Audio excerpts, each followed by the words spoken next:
Hey, what's up everyone? It's Cody with Premier Fitness Solutions. I train out of Algonquin, Illinois, Crystal Lake, Illinois.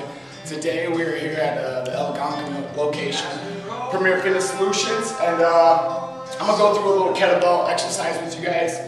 Obviously when you work with kettlebells, there's different sizes. We have an 85, 50, 35, and 25. For today's exercises, I'm just going to show you the 25 to show you the form. Kettlebells are a good variation to your workout, just throw something different into your routine. So the standard exercise a lot of people most commonly know is just a basic swing, feet shoulder width apart, gripping the kettlebell at the top, and just pop your hips, shoulder width high. I always tell clients you want to think of the dumbbells, the elephant trunk, using your momentum, popping your hips, keeping your head up. So that's a basic one.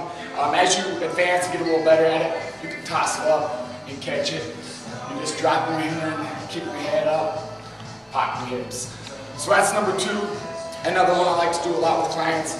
I usually grab a little heavier kettlebell, point to toes out, back is straight, you're coming straight down, touching the ground, and up.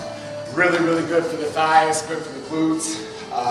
Another one you can do, shoulder raise, so you got your feet together, hands on top, coming straight up to your chin, just an upright row. And you can also incorporate these in a lot of different exercises. For example, you can also do a push-up, one hand on, knee push-up. You can even switch over. That's obviously a little more challenge, but as you get better, it's something you can do. Hope you guys like the video. Check us out at PremierFitnessSolutions.com. Hope you all have a great day. Holla.